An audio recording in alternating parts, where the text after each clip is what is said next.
ಈ ಕಾರ್ಯಕ್ರಮದ ಪ್ರಾಯೋಜಕರು Gadiyar group of companies. Gadiar Group of Companies, synonymous with excellence and innovation, stands as your dynamic partner for progress.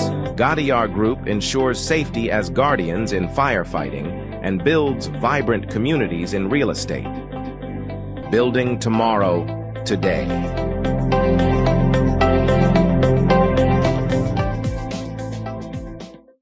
Kudukoli petrol pump Perla ವಿಶ್ವಾಸಾರ್ಹ ಸೇವೆಗೆ ಅಬ್ದುಲ್ಲಾ ಮಧುಮೂಲೆ ಸಾರಥ್ಯದ ಪೆರ್ಲಾ ಕುಡುಕೋಳಿ ಪಂಪ್ಗೆ ಭೇಟಿ ನೀಡಿ. ರಾಜ್ಯ ಹೆದ್ದಾರಿ 64ರಲ್ಲಿ ನಿಮಗಾಗಿ ಕಾಯುತ್ತಿದೆ.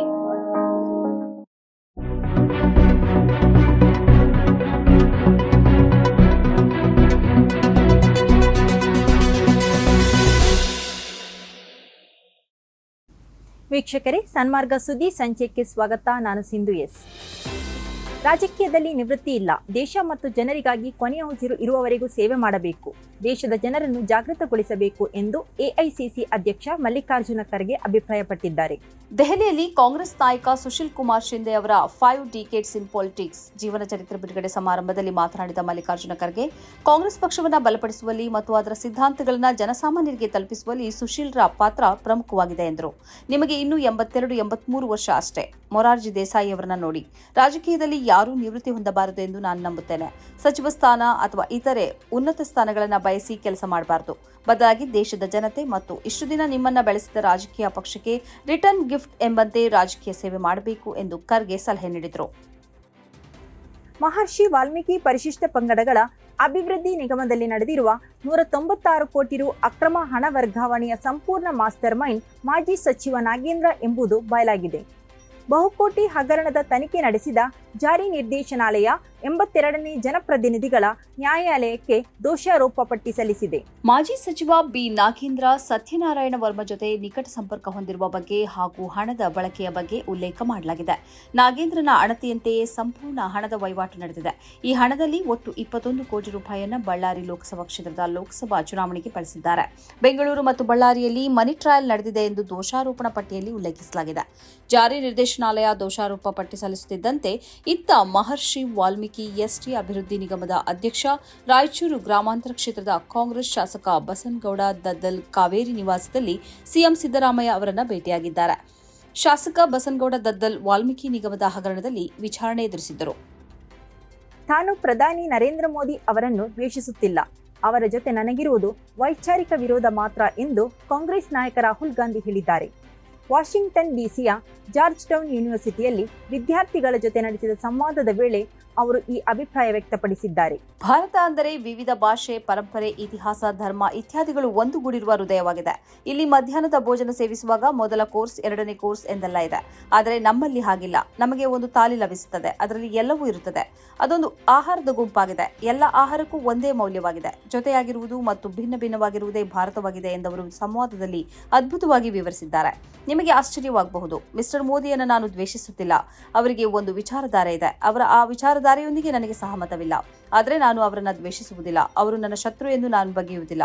ಅವರು ಮಾಡುವ ಕೆಲಸಗಳ ಬಗ್ಗೆ ನನಗೆ ನನ್ನದೇ ಆದ ಅಭಿಪ್ರಾಯ ಇದೆ ಎಂದು ಅವರು ಹೇಳಿದ್ದಾರೆ. ಉತ್ತರ ಪ್ರದೇಶದಲ್ಲಿ ಕಾನೂನು ಎಷ್ಟು ಹದಗೆಟ್ಟಿದೆ ಎನ್ನುವುದಕ್ಕೆ ಈ ಸುದ್ದಿ ಸಾಕ್ಷಿ.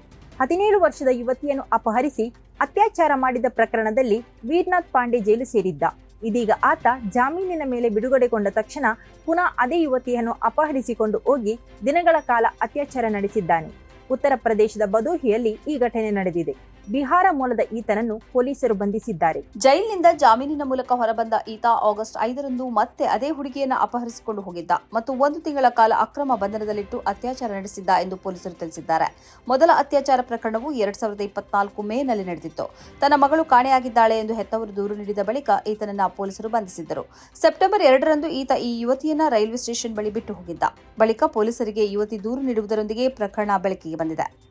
ಮಣಿಪುರದಲ್ಲಿ ಹಿಂಸಾಚಾರ ನಿಯಂತ್ರಣಕ್ಕೆ ತರಲಾಗುತ್ತಿಲ್ಲ. ಈ ಹಿನ್ನೆಲೆಯಲ್ಲಿ ಇಂಫಾಲ್ ಪೂರ್ವ, ಇಂಫಾಲ್ ಪಶ್ಚಿಮ ಮತ್ತು ತೌಬಲ್ ಜಿಲ್ಲೆಗಳಲ್ಲಿ ಕರ್ಫ್ಯೂ ಜಾರಿ ಮಾಡಲಾಗಿದೆ. ಕ್ಷಣ ಕ್ಷಣದ ಮಾಹಿತಿ ಸಂಗ್ರಹಕ್ಕೆ ಹೆಲಿಕಾಪ್ಟರ್ ಮೂಲಕ ವೈಮಾನಿಕ ಸಮೀಕ್ಷೆ ನಡೆಸಲಾಗುತ್ತಿದೆ. ಹಿಂದಿನ ಆದೇಶದಲ್ಲಿ ಇಂಫಾಲ್ ಪೂರ್ವ ಮತ್ತು ಇಂಫಾಲ್ ಪಶ್ಚಿಮದ ಜಿಲ್ಲಾ ಮ್ಯಾಜಿಸ್ಟ್ರೇಟ್ಗಳು ಆಯಾ ಜಿಲ್ಲೆಗಳಲ್ಲಿ ಮಂಗಳವಾರ ಬೆಳಗ್ಗೆ 5ರಿಂದ 10ರವರೆಗೆ ಕರ್ಫ್ಯೂ ಸಡಿಲಿಸುವುದಾಗಿ ಘೋಷಿಸಲಾಗಿತ್ತು. ಆದರೆ ಜಿಲ್ಲೆಗಳಲ್ಲಿ ಕಾನೂನು ಮತ್ತು ಸುವ್ಯವಸ್ಥೆ ನಿಯಂತ್ರಣಕ್ಕೆ ಬಾರದ ಹಿನ್ನೆಲೆಯಲ್ಲಿ ಸಡಿಲಿಕೆ ಆದೇಶವನ್ನು ರದ್ದುಗೊಳಿಸಲಾಗಿದೆ.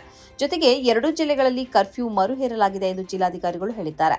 ಗಸ್ತು ತಿರುಗಲು ಮತ್ತು ವೈಮಾನಿಕ ಸಮೀಕ್ಷೆ ನಡೆಸಲು ಮಿಲಿಟರಿ ಹೆಲಿಕಾಪ್ಟರ್ ಅನ್ನು ನಿಯೋಜಿಸಲಾಗಿದ್ದು, ಕೂಂಬಿಂಗ್ ಕಾರ್ಯಾಚರಣೆಯೂ ನಡೆಯುತ್ತಿದೆ. ಪರಿಸ್ಥಿತಿ ನಿಯಂತ್ರಣಕ್ಕೆ ಬಂದಿದೆ ಎಂದು ಗುಪ್ತಚರ ವಿಭಾಗದ ಪೊಲೀಸ್ ಮಹಾನಿರೀಕ್ಷಕರು ತಿಳಿಸಿದ್ದಾರೆ. ಮಕ್ಕಳು ಮೊಬೈಲ್ ಬಳಸುವುದರ ಬಗ್ಗೆ ಹೆಚ್ಚಿನ ಎಲ್ಲಾ ಹೆತ್ತವರಲ್ಲೂ ದೂರಿದೆ. ಮಕ್ಕಳು ಮೊಬೈಲ್ ಚಟ ಬೆಳೆಸಿಕೊಳ್ಳುತ್ತಿದ್ದಾರೆ ಅನ್ನುವುದು ಸಾಮಾನ್ಯ ದೂರು. ಮಕ್ಕಳನ್ನು ಈ ಚಟದಿಂದ ಬಿಡಿಸುವುದು ಹೇಗೆ ಎಂಬುದು ಹೆತ್ತವರ ತಲೆ ತಿನ್ನುವ ಬಹುದೊಡ್ಡ ಪ್ರಶ್ನೆ. ಮಕ್ಕಳು ಕಲಿಕೆಯ ಕಡೆಗೆ ಆಸಕ್ತಿ ವಹಿಸುತ್ತಿಲ್ಲ, ಅವರನ್ನು ಮೊಬೈಲ್ ಹಾಳು ಮಾಡ್ತಾ ಇದೆ ಎಂದು ಹೆತ್ತವರು ಸಾಮಾನ್ಯವಾಗಿ ದೂರ್ತಾ ಇದ್ದಾರೆ. ಇದೀಗ ಸ್ವೀಡನ್ ಈ ಕುರಿತಂತೆ ಹೊಸ ಪ್ರಯೋಗಕ್ಕೆ ಮುಂದಾಗಿದೆ. ಸ್ವೀಡನ್ನಿನ ಆರೋಗ್ಯ ಸಚಿವಾಲಯವು ಇದೀಗ ವಿವಿಧ ವಯಸ್ಸಿನವರಿಗೆ ಮೊಬೈಲ್ ಬಳಸುವ ಸಮಯವನ್ನು ಮತ್ತು ಸ್ಕ್ರೀನ್ ಟೈಮ್ ಅನ್ನು ನಿಗದಿಪಡಿಸಿದೆ. ಇದರ ಪ್ರಕಾರ 2 ವಯಸ್ಸಿನವರೆಗಿನ ಮಕ್ಕಳಿಗೆ ಯಾವ ಕಾರಣಕ್ಕೂ ಮೊಬೈಲ್ ಅನ್ನು ನೀಡಲೇಬಾರದು. 2ರಿಂದ 5 ವಯಸ್ಸಿನವರಿಗೆ ಮಕ್ಕಳಿಗೆ ದಿನದಲ್ಲಿ 1 ಗಂಟೆಯಷ್ಟು ಸಮಯನ ಮೊಬೈಲ್ ನೋಡುವುದಕ್ಕೆ ಕೊಡಬಹುದಾಗಿದೆ. 5 ವಯಸ್ಸಿನಿಂದ 12 ವಯಸ್ಸಿನವರೆಗಿನ ಮಕ್ಕಳು 2 ಗಂಟೆಗಳ ಕಾಲ ಮೊಬೈಲ್ ವೀಕ್ಷಿಸಬಹುದಾಗಿದೆ. 12ರಿಂದ 18 ವಯಸ್ಸಿನವರೆಗಿನ ಮಕ್ಕಳು ದಿನದಲ್ಲಿ 3 ಗಂಟೆ ಮೊಬೈಲ್ ವೀಕ್ಷಿಸಬಹುದಾಗಿದೆ. ಈ ಕ್ರಮವನ್ನು ಅನುಸರಿಸಿದರೆ ಮಕ್ಕಳು ಮೊಬೈಲ್ ಚಟಕ್ಕೆ ಬೀಳಲಾರರು ಎಂದು ಸ್ವೀಡನ್ ಆರೋಗ್ಯ ಸಚಿವಾಲಯ ತಿಳಿಸಿದೆ ಮತ್ತು ಹೆತ್ತವರು ಈ ಕ್ರಮವನ್ನು ಅನುಸರಿಸಿ ಎಂದು ಸೂಚಿಸಿದೆ. ಜಗತ್ತಿನಲ್ಲಿಯೇ ಅತಿ ಎತ್ತರದ ಕಟ್ಟಡ ಎಲ್ಲಿದೆ ಎಂದು ಕೇಳಿದರೆ ತಕ್ಷಣ ದುಬೈಯಲ್ಲಿದೆ ಎಂಬ ಉತ್ತರ ಬರುತ್ತೆ. ಹೌದು, ದುಬೈಯಲ್ಲಿರುವ ಬುರ್ಜ್ ಖಲೀಫಾ ಜಗತ್ತಿನಲ್ಲಿಯೇ ಅತ್ಯಂತ ಎತ್ತರವಾದ ಕಟ್ಟಡವಾಗಿ ಗುರುತಿಸಿಕೊಂಡಿದೆ. ಮಾತ್ರ ಅಲ್ಲ, ಪ್ರತಿದಿನ ಸಾವಿರಾರು ಮಂದಿ ಈ ಕಟ್ಟಡವನ್ನು ನೋಡುವುದಕ್ಕೆಂದೇ ಬರುತ್ತಿದ್ದಾರೆ. ಇದೀಗ ದುಬೈಯಲ್ಲಿ ಇನ್ನೊಂದು ಅತಿ ಎತ್ತರದ ಕಟ್ಟಡ ನಿರ್ಮಾಣವಾಗುತ್ತಿದೆ. ಅದರ ಹೆಸರು ಬುರ್ಜ್ ಅಜೀಜಿ. ಬುರ್ಜ್ ಖಲೀಫಾ 830 ಮೀಟರ್ ಎತ್ತರವಿದ್ದರೆ ಈ ಹೊಸ ಬುರ್ಜ್ ಅಜೀಜಿ ಕಟ್ಟಡವು 725 ಮೀಟರ್ ಎತ್ತರವಿರಲಿದೆ. ದುಬೈ ಶೈಖ್ ಜಾಹಿದ್ ರಸ್ತೆಯ ಪಕ್ಕದಲ್ಲಿ ಈ ಹೊಸ ಕಟ್ಟಡ ನಿರ್ಮಾಣವಾಗಲಿದೆ. ಈ ಹೊಸ ಕಟ್ಟಡವು 131 ಅಂತಸ್ತುಗಳನ್ನು ಹೊಂದಲಿದೆ. ಪ್ರಮುಖ ರಿಯಲ್ ಎಸ್ಟೇಟ್ ನಿರ್ಮಾಣ ಸಂಸ್ಥೆಯಾದ ಅಜೀಜಿ ಡೆವಲಪ್ಮೆಂಟ್ ಸಂಸ್ಥೆಯು ಈ ಹೊಸ ಕಟ್ಟಡವನ್ನು ನಿರ್ಮಿಸುವ ಹೊಣೆಗಾರಿಕೆಯನ್ನು ವಹಿಸಿಕೊಂಡಿದೆ. ಮುಂದಿನ ವರ್ಷದ ಫೆಬ್ರವರಿಯಲ್ಲಿ ಇದರ ನಿರ್ಮಾಣ ಕಾರ್ಯ ಪ್ರಾರಂಭವಾಗಲಿದೆ. 2028ರಲ್ಲಿ ಇದರ ಕೆಲಸವನ್ನು ಪೂರ್ತಿಗೊಳಿಸುವ ಗುರಿ ಇಟ್ಟುಕೊಳ್ಳಲಾಗಿದೆ. ಕೌಲಾಲಂಪುರದ ಮೆರ್ಡೋಕ್ ಎಂಬ ಕಟ್ಟಡವು ಎತ್ತರದಲ್ಲಿ ಜಗತ್ತಿನಲ್ಲಿಯೇ ಈಗ 2ನೇ ಸ್ಥಾನದಲ್ಲಿರುವ ಕಟ್ಟಡವಾಗಿದೆ. ಇದು 679 ಮೀಟರ್ ಎತ್ತರವನ್ನು ಹೊಂದಿದ್ದು 118 ಅಂತಸ್ತುಗಳನ್ನು ಹೊಂದಿದೆ. ಇದು ಈ ಹೊತ್ತಿನ ಸುದ್ದಿ ಸಂಚಯ. ನಿರಂತರ ಸುದ್ದಿಗಾಗಿ ವೀಕ್ಷಿಸಿ ಸನ್ಮಾರ್ಗ ನ್ಯೂಸ್. ಸುದ್ದಿಗಳ ಸಂತೆಯಲ್ಲಿ ಸತ್ಯದ ಮೊಂಬತ್ತಿ.